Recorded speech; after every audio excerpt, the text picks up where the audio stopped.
Assalamualaikum warahmatullahi wabarakatuh. Perkenalkan, saya Serlidia Artika Sari, NIM 094, kelas 2023B.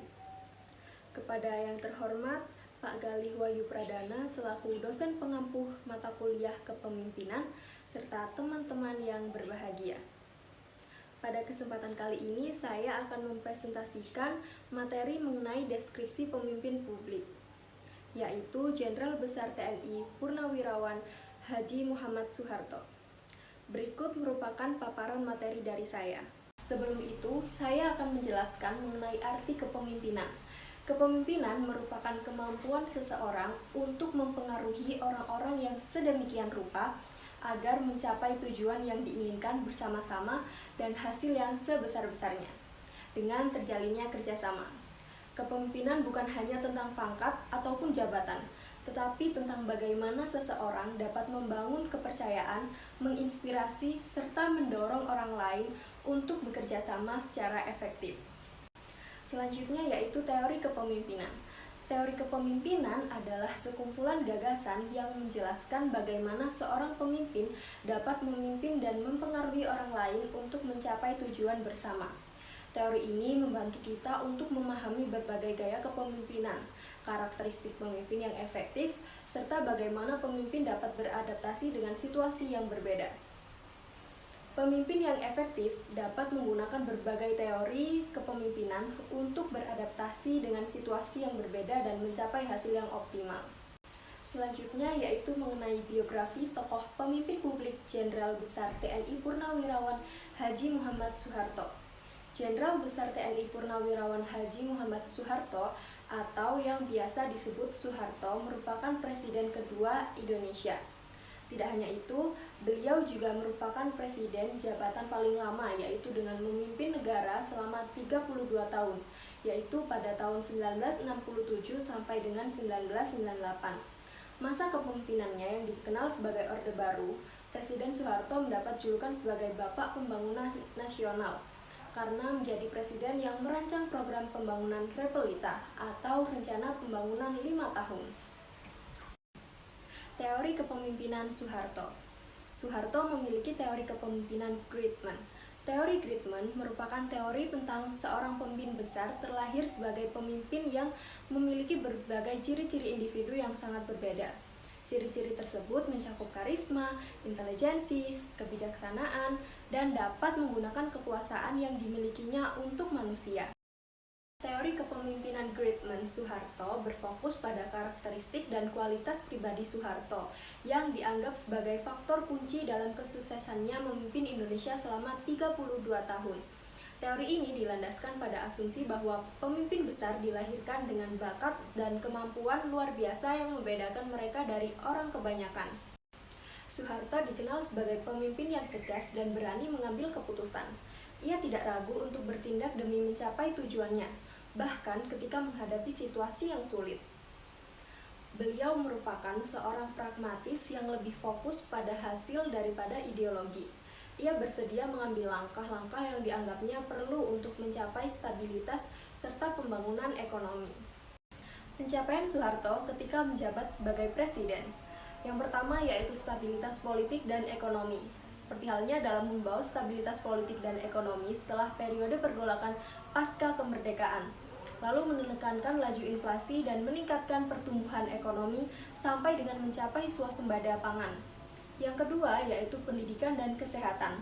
Seperti halnya dalam membangun infrastruktur dasar seperti jalan raya, jembatan, bendungan, dan irigasi. Lalu meningkatkan akses listrik dan air bersih serta meningkatkan konektivitas antar daerah. Yang ketiga yaitu pengentasan kemiskinan. Seperti halnya dalam menurunkan angka kemiskinan secara signifikan, lalu meningkatkan taraf hidup masyarakat, serta mendorong program keluarga berencana atau KB. Yang terakhir yaitu hubungan internasional. Seperti halnya dalam meningkatkan peran Indonesia di dunia internasional, menjadi ketua ASEAN dan gerakan non-blok, serta menjalin hubungan baik dengan negara-negara besar. Kritik terhadap teori Greatman Soeharto. Yang pertama, otoritarianisme. Soeharto memerintah dengan tangan besi dan membatasi kebebasan politik dan pers. Yang kedua, KKN atau korupsi. korupsi, kolusi, dan nepotisme. KKN merajalela di bawah pemerintahan Soeharto, terutama di kalangan elit politik dan militer. Yang ketiga, pelanggaran HAM. Di bawah pemerintahan Soeharto, terjadi pelanggaran hak asasi manusia seperti kasus penembakan misterius serta tragedi 1965. Selanjutnya yaitu karakteristik kepemimpinan. Soeharto memiliki karakteristik kepemimpinan seperti 1. Mempunyai visi dan misi yang jelas. 2. Mahir dalam strategi. 3. Tidak banyak bicara. 4. Pandai menggunakan kesempatan. 5. Berwibawa. Yang keenam yaitu murah senyum. Selanjutnya yaitu gaya kepemimpinan Soeharto. Yang pertama yaitu gabungan proaktif ekstraktif dengan adaptif antisipasif. Maksud dari gaya tersebut yaitu gaya kepemimpinan yang mampu menangkap peluang dan melihat tantangan sebagai suatu yang berdampak positif, serta mempunyai visi yang jauh ke depan dan sadar akan perlunya langkah-langkah penyesuaian. Yang kedua yaitu otoriter. Soeharto dikenal karena pendekatannya yang otoriter dalam memerintah. Beliau menggunakan kekuasaan dan kontrol yang kuat terhadap pemerintahan dan masyarakat untuk menjaga stabilitas dan keamanan. Selanjutnya yaitu tipe kepemimpinan Soeharto. Soeharto memiliki tipe kepemimpinan sebagai berikut. Yang pertama, tipe militeristis. Tipe kepemimpinan ini yaitu pemimpin yang menggerakkan bawahannya lebih sering menggunakan sistem perintah. Selain itu, pemimpin yang menerapkan tipe kepemimpinan jenis ini senang bergantung pada jabatan dan senang terhadap formalitas yang berlebihan. Biasanya, pemimpin yang menerapkan tipe kepemimpinan ini sukar menerima kritikan dari bawahannya sekalipun kritikan yang sifatnya membangun. Soeharto telah memiliki karakteristik dari tipe kepemimpinan militeristis, yaitu pemimpin yang menerapkan tipe yang selalu menuntut adanya disiplin yang bersifat keras dan kaku dari bawahannya. Soeharto menggunakan tipe kepemimpinan yang militeristis sebab dipengaruhi dari latar belakang beliau sebelum menjadi Presiden Republik Indonesia yang kedua.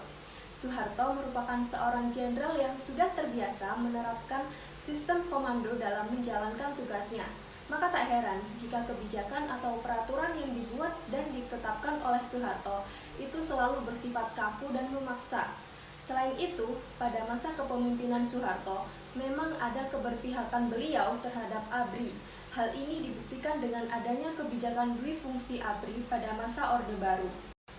Yang kedua yaitu tipe autokratis. Tipe kepemimpinan autokratis ini sering disebut juga dengan tipe kepemimpinan otoriter. Meskipun keduanya memiliki dua suku kata yang berbeda, namun autokratis ataupun otoriter ini memiliki makna yang sama, yaitu mendasarkan diri pada kekuasaan atau wewenang sebagian besar mutlak berada pada pimpinan. Selain itu, pemimpin yang menggunakan tipe autokratis ini menganut sistem sentralisasi wewenang. Maka setiap kebijakan dan peraturan ditetapkan tanpa berkonsultasi dengan bawahannya. Soeharto memiliki karakteristik atau ciri khas dari tipe kepemimpinan autokratis, karena beliau menerapkan gaya kepemimpinan seperti menentukan kebijakan yang berlaku untuk semua pihak tanpa berkonsultasi terlebih dahulu dengan para anggota organisasi ataupun dengan para aparat pemerintahan lainnya, serta tidak pernah memberikan informasi mendetail tentang rencana yang akan datang, akan tetapi hanya memberitahukan kepada setiap anggota organisasinya mengenai langkah-langkah yang harus mereka lakukan dengan segera. Berikut merupakan beberapa referensi sumber data yang saya ambil sehingga saya dapat menyusun materi ini. Cukup sekian penjelasan materi dari saya, kurang lebihnya saya mohon maaf. Wassalamualaikum warahmatullahi wabarakatuh.